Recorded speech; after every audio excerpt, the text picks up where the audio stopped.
నేను చిలకుర్తి గ్రామం మాజీ సర్పంచ్ కొట్టె పెదబాలయ్య యాదవ్ అనే నేను టీఆర్ఎస్ పార్టీలో 2001లో చేరినాను. పాదయాత్ర కోదాడి నుంచి నాగార్జున సాగర్ పాదయాత్ర చేసి డ్యామ్ నడిబొడ్డును కేసీఆర్ని వాయిస్ వింటూ అడుగులో అడుగేసి జెండబాతి జెడ్పీటీసీగా 2001లో పోటీ చేసినాను.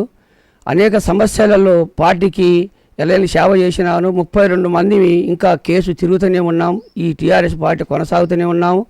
అదేవిధంగా నోముల నరసింహయ్య గారు ఇక్కడికి సూర్యాపేట నకరకల్ నుంచి ఇక్కడికి వచ్చిన సందర్భంగా మేము అందరం కలిసి ఆయనకు ఏదోడుగా ఉండి యాదవ్ ఇక్కడ బీసీ ఓటు బ్యాంకు ఎక్కువ ఉన్నందున బీసీలను నియమించిన అయినది.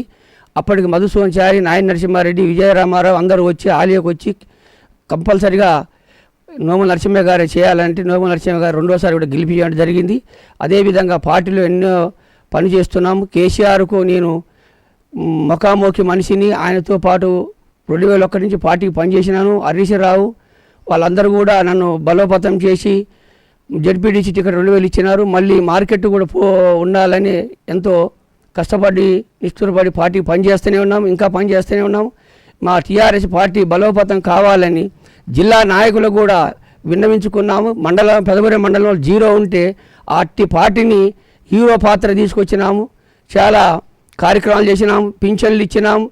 అదేవిధంగా కళ్యాణ లక్ష్మి, షాదీ ముబారక్ అన్ని విధాల రైతులకు రైతు బంధు ఇచ్చినాం.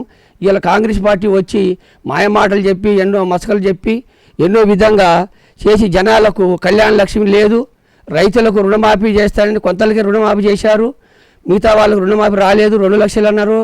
1,50,000కి ఇస్తున్నారు, పరిమితమని చేస్తున్నారు.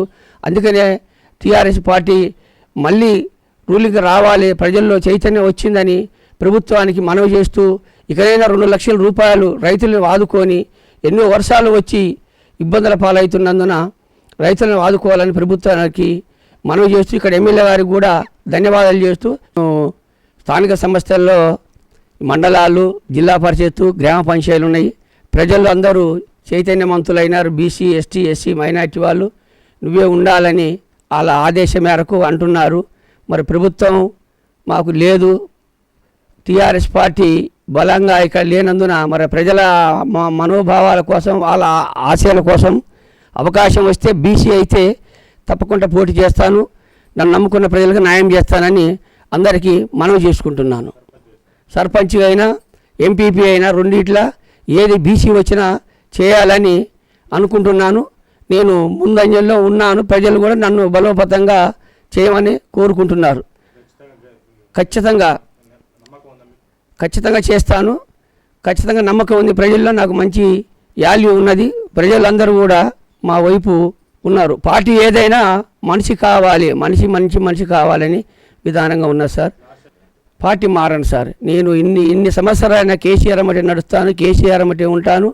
ఆ పార్టీ వచ్చినా రాకున్నా మాట మారిస్తే, పార్టీ మారిస్తే దానికి విలువలు లేవు సార్. వచ్చినప్పుడు అవకాశం అనేది తీసుకుంటున్నారు, అవకాశం మగని పక్కకు పెట్టిస్తున్నారు. ఏది ఏమైనా నేను కేసీఆర్తోనే కొట్లాడతాను, కేసీఆర్ వెంటనే ఉంటానని మనవి చేసుకుంటున్నాను.